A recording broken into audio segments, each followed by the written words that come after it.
रेत से कांच कैसे बनता है? दोस्तों, आपने कांच का बहुत सारा सामान देखा होगा। आपके घर में भी बहुत सी ऐसी चीजें होंगी जो कि कांच की बनी हुई होंगी। कांच इतना नाजुक होता है कि जरा सी ठोस लगने से ही या तो टूट के बिखर जाता है या फिर उसमें दरार आ जाती है। लेकिन आखिर ये कांच बनता कैसे है? ऐसी क्या चीज होती है जिससे कि कांच को बनाया जाता है? आपको जानकर हैरानी होगी कि रेत से कांच बनता है।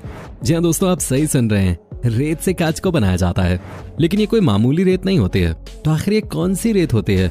आज के इस वीडियो में हम जानने वाले हैं कि वो कौन सी रेत होती है जिससे कि कांच को बनाया जाता है और किस प्रकार से रेत से कांच को बनाया जा सकता है। इसका पूरा प्रोसेस हम आपको आज के इस वीडियो में बताने वाले हैं। तो बने रहिए हमारे साथ इस वीडियो के अंत तक, क्योंकि इसमें हम आपको दिखाएंगे छोटे से छोटे स्टेप कांच बनाने की, वो भी रेत से। तो चलिए बिना देर किए वीडियो को शुरू करते हैं। पर दोस्तों, वीडियो शुरू करने से पहले मेरी आप सबसे रिक्वेस्ट है कि अगर आपने हमारे चैनल को अभी तक सब्सक्राइब नहीं किया है तो इसे अभी कर लें। साथ ही इसके बगल में लगे उस बेल आइकन को भी जरूर ऑन कर लें ताकि हमारी इसी तरह के वीडियोस की नोटिफिकेशंस आप तक सबसे पहले पहुंचती रहें। तो चलिए शुरू करते हैं। जैसा कि हमने आपको बताया दोस्तों, कांच सिर्फ रेत से ही बनाया जा सकता है। लेकिन ये रेत एक ऐसी रेत होती है जिसमें सिलिका की मात्रा बहुत अधिक होती है। ऐसी रेत जिसमें सिलिका की मात्रा 99% होती है, उसी से कांच को बनाया जा सकता है। इसके साथ ही इसमें और भी कुछ ऐसे तत्व मिलाए जाते हैं जिनकी मदद से कांच बन के तैयार होता है। इन सभी सामग्री को एक भट्टी में 1500 डिग्री सेल्सियस पे पिघलाया जाता है। फिर इस आग में पिघले हुए लिक्विड से कोई भी आकृति बनाई जा सकती है। दोस्तों, कांच का हमारे जीवन में कितना महत्व है ये तो हम इसी बात से समझ सकते हैं कि सुबह उठते ही सबसे पहले हम आईना देखते हैं। हमारे घर में ऐसा बहुत सा सामान है जो कांच से बना हुआ है। हमारी खिड़की, दरवाजों में लगे कांच, हमारे घर में रखी डाइनिंग टेबल, हमारे कमरे में लगा आईना, यहाँ तक कि हमारे मोबाइल की स्क्रीन भी कांच की बनी होती है। लेकिन उसके बाद भी हमें आज तक नहीं पता था कि कांच रेत से बनाया जाता है। तो चलिए अब हम आपको बताते हैं वो प्रोसेस जिसके द्वारा रेत से कांच को बनाया जाता है। ऐसे दोस्तों, कांच बहुत प्रकार के होते हैं, लेकिन सबसे ज्यादा दो तरह का कांच उपयोग में लाया जाता है। पहला कांच होता है ट्रांसपेरेंट ग्लास, जो कि हम घरों में इस्तेमाल की जाने वाली चीजों में उपयोग में लाते हैं, जैसे कि कांच की बोतल, बर्तन, ग्लास, खिड़की दरवाजों में लगे ग्लास आदि। यहाँ तक कि इसी सिंपल ग्लास से शीशा भी बनाया जाता है, जिसे कि हम रोज इस्तेमाल करते हैं। दूसरे प्रकार का ग्लास होता है स्पेशल ग्लास। इसका इस्तेमाल कुछ खास तरह के कांच को बनाने के लिए किया जाता है। बुलेट प्रूफ ग्लास भी स्पेशल ग्लास का इस्तेमाल करके ही बनाया जाता है। वैसे तो कांच बहुत तरह के होते हैं, लेकिन 90% कांच सिंपल ग्लास का इस्तेमाल करके ही बनाए जाते हैं। इसलिए आज के इस वीडियो में हम आपको बताएंगे कि सिंपल ग्लास को कैसे बनाया जाता है। इसका पूरा प्रोसेस आज के वीडियो में बताया जाएगा। सिंपल ग्लास को बनाने के लिए सबसे पहले 75% रेत, 15% सोडियम ऑक्साइड और 10% चूने का इस्तेमाल किया जाता है।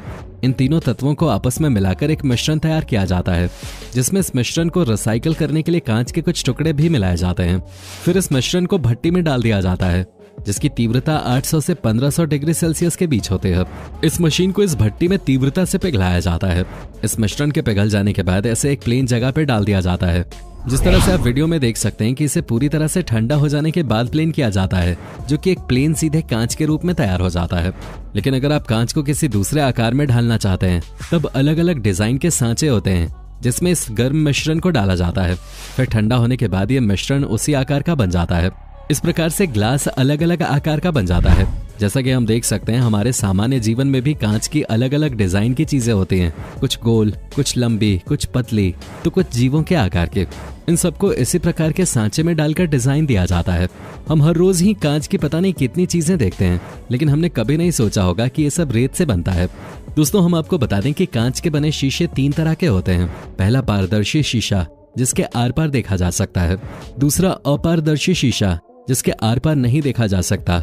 और तीसरा अल्प पारदर्शी शीशा, जिसके आर पार थोड़ा बहुत दिखाई देता है। शीशा बनाने के लिए कांच को लटाकर रोबोटिक्स सिस्टम द्वारा कन्वेयर बेल्ट तक पहुंचाया जाता है, जिसके बाद पानी और ऑक्साइड से इसकी सफाई की जाती है। साथ ही गर्म पानी के इस्तेमाल से भी इसकी सफाई की जाती है। इसके बाद कांच पर कोटिंग की जाती है और लिक्विफाइड टिन चढ़ाया जाता है, जिससे कि कांच का पिछला हिस्सा तैयार हो जाता है। इसकी वजह से कांच पर सिल्वर आसानी से चिपक जाता है। सिल्वर को लिक्विड फॉर्म में कांच पर चढ़ाया जाता है, जिसमें कुछ और तत्व भी शामिल किए जाते हैं और कुछ केमिकल भी उपयोग में लाए जाते हैं, जिससे कि सिंपल कांच आईने में तब्दील हो जाता है।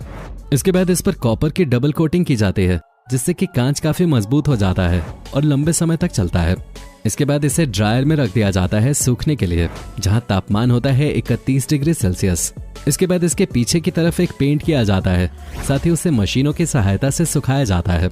कुछ कंपनियां इसके लिए कांच के पिछले हिस्से पर कोटिंग भी करती हैं। इसके बाद इस तैयार हुए कांच को अलग अलग आकारों में डिमांड के हिसाब से कट करके रख दिया जाता है। साथ ही इसमें अलग अलग तरह के डिजाइन भी शामिल किए जाते हैं। एक तैयार हुए कांच को वैसे तो कई तरह के डिजाइन या कटिंग दी जाती है, लेकिन जो सबसे ज्यादा इस्तेमाल की जाती है उस टेक्निक का नाम है स्वचालित झटका मोल्डिंग।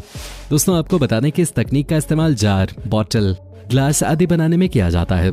इसके लिए सबसे पहले कांच की पिघली हुई सामग्री को एक खोखले सांचे में भर दिया जाता है। ये सांचा किसी भी आकार का हो सकता है। इस सांचे की आंतरिक सतह पर वही आकार होता है जो कि हम कांच को देना चाहते हैं। इसमें हम पिघले हुए कांच को सांचे में डालते हैं, तब मोल्डिंग होना शुरू हो जाती है। फिर मोल्डिंग के बंद होने का इंतजार किया जाता है। जब एक बार मोल्डिंग पूरी होकर बंद हो जाती है, तब इस सामग्री को सांचे की दीवारों के अनुकूल बनाने के लिए हवा का प्रवाह छोड़ा जाता है। जब पिघला हुआ कांच ठंडा हो जाता है, तब सांचे को खोलकर कांच के सामान को बाहर निकाल लिया जाता है और जैसा कि सांचे का आकार होता है वैसे ही आकार में कांच बनकर बाहर आ जाता है। दोस्तों, कांच का आविष्कार मिस्र में लगभग 2500 साल ईसा पूर्व किया गया था। पहले इसका इस्तेमाल साज सज्जा की चीजों में किया जाता था, लेकिन उसके बाद कांच के बर्तन भी बनाए जाने लगे। उसके बाद पहली बार 1835 में आधुनिक शीशे भी बनाए गए, जिनका इस्तेमाल हम कांच के रूप में करते हैं। इसका आविष्कार एक जर्मन वैज्ञानिक ने किया था। जर्मनी में ही सिल्वर लेयर वाले कांच का इस्तेमाल पहली बार किया गया था, जिसे कि आज पूरी दुनिया उपयोग में लाती है। तो दोस्तों, आपने देखा किस तरह से रेत का इस्तेमाल करके कांच बनाया जाता है। ये एक अनोखी सी बात लगती है, क्योंकि रेत को देखकर कोई भी ये नहीं कह सकता कि ये कांच भी बना सकते हैं। लेकिन हमने आज की वीडियो में आपको पूरा प्रोसेस बताया कि किस तरह से रेत के साथ कुछ और केमिकल मिलाकर कांच को बनाया जाता है। कांच को बनाने के साथ ही इसे किस तरह से अलग अलग आकार में ढाला जा सकता है और अलग अलग तरह के बर्तन, बॉटल और किसी भी डिजाइन के कांच के सामान बनाए जा सकते हैं। आपने ये सब देखा। दोस्तों, कुछ कांच बहुत नाजुक होते हैं, क्योंकि वो सिर्फ सिंपल रेत और उसके साथ मिलाए गए केमिकल के बने होते हैं, जिन पर किसी भी तरह की दूसरी कोटिंग नहीं की जाती है। लेकिन कुछ कांच बहुत मजबूत होते हैं, क्योंकि उनमें रेत के अलावा भी कुछ ऐसे केमिकल्स डाले जाते हैं और बनने के बाद उन पर कुछ ऐसी कोटिंग की जाती है जिससे उन्हें मजबूती मिलती है। तो दोस्तों, आज की वीडियो आपको कैसी लगी कमेंट बॉक्स में जरूर बताइएगा। दोस्तों, उम्मीद है कि आपको ये वीडियो पसंद आई होगी। अगर आपको ये वीडियो पसंद आई हो तो इसे लाइक और अपने सभी दोस्तों और रिश्तेदारों के साथ शेयर जरूर करें। वीडियो को आखिर तक देखने के लिए आपका बहुत बहुत शुक्रिया।